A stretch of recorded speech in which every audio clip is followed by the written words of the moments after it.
ایران امریکہ deal کو کیسے خراب کرنا ہے اور خطے کا امن کیسے تباہ کرنا ہے؟ اسرائیل نے ایک فالس فلیگ آپریشن پلان کر لیا۔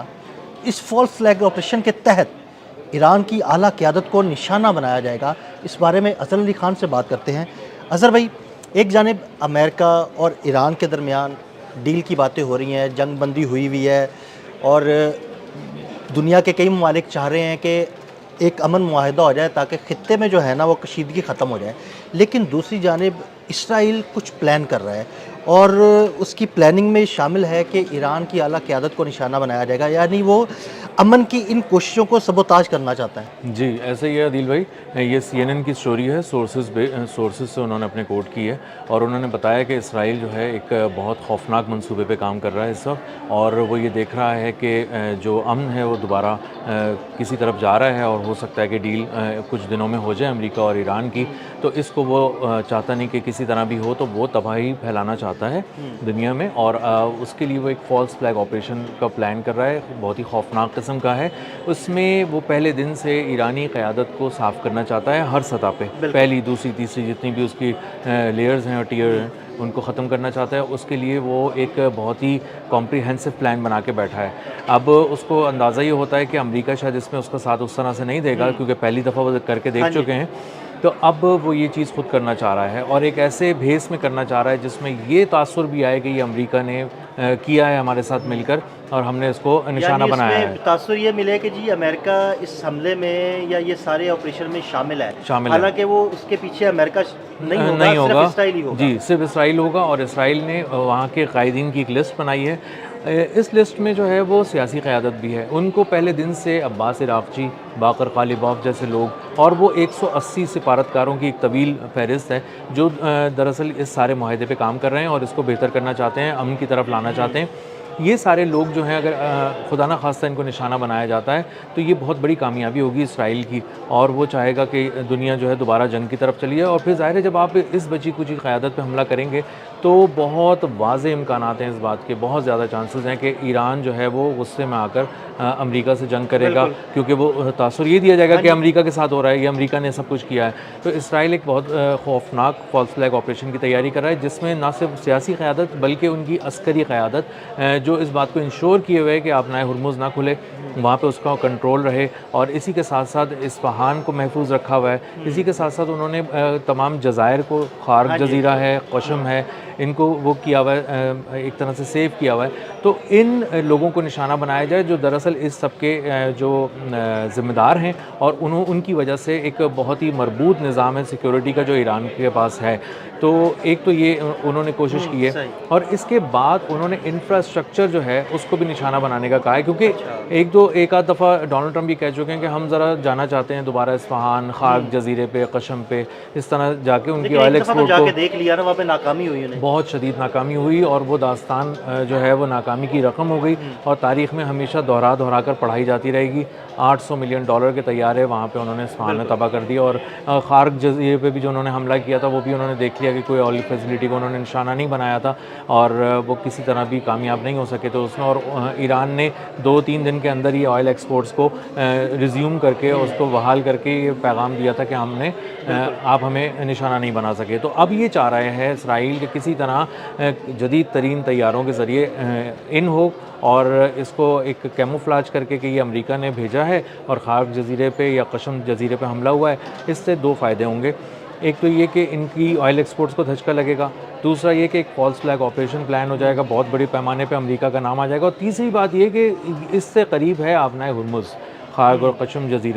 جزائر سے، تو اگر آپ اس کو نشانہ بناتے ہیں تو آئل ایکسپورٹس کو ہٹ کرنے کے ساتھ ساتھ آپ اس بات کو بھی یقینی بنا رہے ہوں گے کہ ایک درجے میں ان کی ایک ڈیفنس کی جو لیئر ہے آبنائے ہرمز کی ایران کی، اس کو آپ نے بہت گہری چوٹ پہنچائی ہے۔ تو اس لیے یہ ایک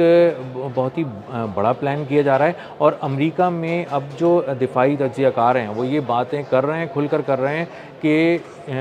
اسرائیل نے ڈونلڈ ٹرمپ کو ایران جنگ کے نام پر بیچ دیا ہے، بالکل ایسے ہی، اور اس کو برباد کر دیا ہے، اور ڈونلڈ ٹرمپ کو اب کچھ سمجھ نہیں آ رہا کہ مجھے اس جنگ سے نکلنا کیسے ہے۔ نکل تو جائے گا، وہ کل ہی نکل جائے، لیکن وہ یہ اپنی فتح کا اعلان کیے بغیر کیسے نکل وہ جائے؟ یہ چاہتا ہے کہ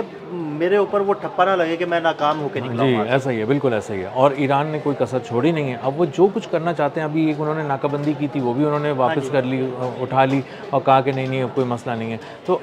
ڈونلڈ ٹرمپ جو کہتے ہیں 2 دن بعد پلٹ جاتے ہیں، پلٹنا پڑتا ہے، ان کے حالات بہت خراب ہیں۔ تو اسرائیل اب اس ساری چیز میں یہ پلان کر رہا ہے، اور اس چیز میں آپ اس جملے کو مت بھولیے جس میں اسرائیل کے نتن یاہو نے کہا ہے کہ اگلے 10 سال ہمیں چیلنجز کا سامنا کرنا پڑے گا، اور یہ فساد کی جڑیں لبنان، ایران اور فلسطین، ان محاذوں پہ ہمیں لڑنا پڑے گا۔ جب وہ ان کو کہہ رہا ہے اور اتنا برے الفاظ میں یاد کر رہا ہے، ان کو فساد کی جڑ کہہ رہا ہے، تو اس کا مطلب یہ ہے کہ ان 3 جگہوں کو اس کو مسلسل گرم رکھنا ہے، مسلمانوں کو کمزور کرنا ہے، اور وہ کسی بھی صورت اس جنگ میں جو لے آیا ڈونلڈ ٹرمپ کو اب نکلنے نہیں دینا چاہتا، کیونکہ اس کے اندر یہ سکت بھی نہیں ہے، ہمت بھی نہیں ہے، اور اس کے اندر یہ جرت نہیں ہے کہ وہ ایران کو براہ راست للکار سکے اور اس کے ساتھ 1 on 1 کوئی جنگ کر سکے۔ تو اظہر بھائی مجھے یہ بتائیے گا کہ اگر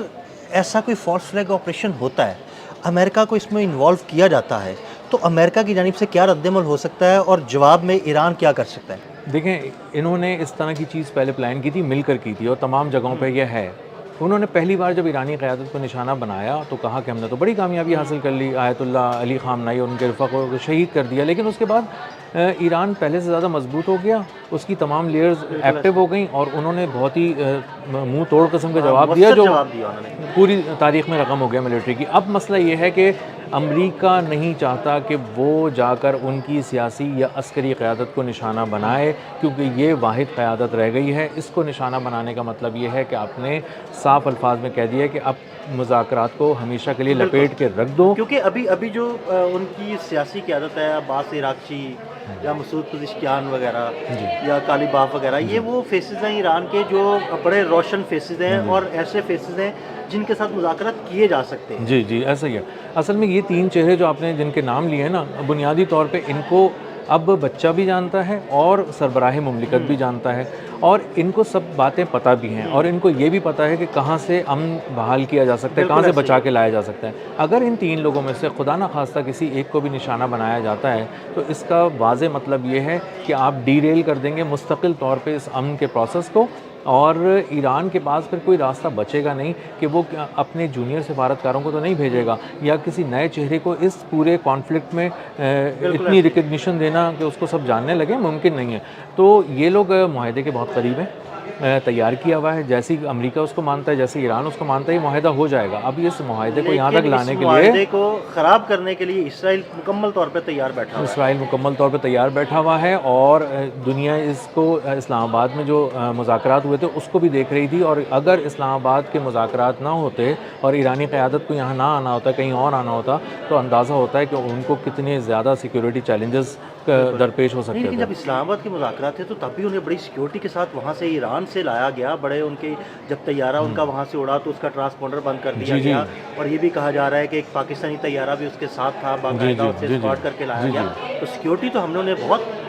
اچھی فراہم کی، غیر معمولی سیکیورٹی تھی۔ اور عدیل بھائی یہ تھا کہ ہم افغانستان کے اوپر سے ان کو اڑا کے لائے، اور پوری افغانستان کی ایئر اسپیس پہ ہماری حکمرانی تھی، اور ہم نے یہ بات بتائی۔ اور اس سے بھی زیادہ امپورٹنٹ بات پتہ کیا ہے، وہ 2 جملے ہیں جو میں نے کہیں سنے تھے۔ انہوں نے کہا تھا کہ اسرائیل نے اس لیے حملہ نہیں کیا کہ اسے پتہ تھا کہ ایران کی قیادت کہاں جا رہی ہے اور کس نے اس کو بلایا ہے۔ کس نے بلایا؟ بس یہ اتنے، یہ سب چیزوں کے اوپر جو ٹاپنگ ہے نا ان 2 جملوں کی، یہ سارے سیکیورٹی انتظامات کے اوپر یہ ٹاپنگ ہے۔ دراصل پاکستان نے بلایا تھا، وزیر اعظم شہباز شریف نے بلایا تھا، فیلڈ مارشل سید عاصم منیر نے بلایا تھا، اور پاکستان آ رہے تھے وہ لوگ، بس نام ہی کافی ہے۔ بالکل ایسے ہی۔ تو آبنائے ہرمز پہ بھی پاکستان کا نام اور اس کا جھنڈا چلتا ہے، آج بھی ساری طرف بلاکڈ ہے۔ اگر آپ ایک جہاز، پاکستان کا جہاز گزرتا ہے اور آرام سے وہ کراچی آتا ہے، لنگر انداز ہوتا ہے، اور اس کو دیکھ کے ایرانی پاسداران انقلاب روکنے کے بجائے اللہ اکبر کے نعرے لگاتے ہیں، ان کو خوش آمدید کہتے ہیں، اور کہتے ہیں تم ہمارے بھائی ہو، ان کے ساتھ ساتھ اپنی کشتیاں چلاتے ہیں اور ان کو گزرنے دیتے ہیں وہاں سے۔ اور امریکہ کے 15,000 فوجی بھی سامنے سے دیکھتے ہیں کہ پاکستان کا اگر کوئی جہاز گزرتا ہے تو وہ اس کو روک نہیں سکتے، انہیں پتہ ہے۔ تو پاکستان اس لیول پر کام کر رہا ہے، نیتن یاہو اور اسرائیل تو کچھ نہیں کر سکتے، وہ بچے ہیں۔ بالکل، بہت شکریہ اظہر بھائی۔ اظہر بھائی نے اس سارے معاملے پر بڑی تفصیل کے ساتھ روشنی ڈالی، یہ بھی بتایا کہ اسرائیل کی جانب سے کوئی فالس فلیگ آپریشن کیا جا سکتا ہے تاکہ ایران اور امریکہ کے یہ مذاکرات ناکام بنائے جا سکیں۔ عدیل احمد اور اظہر علی خان کو اجازت دیجیے گا، اللہ حافظ۔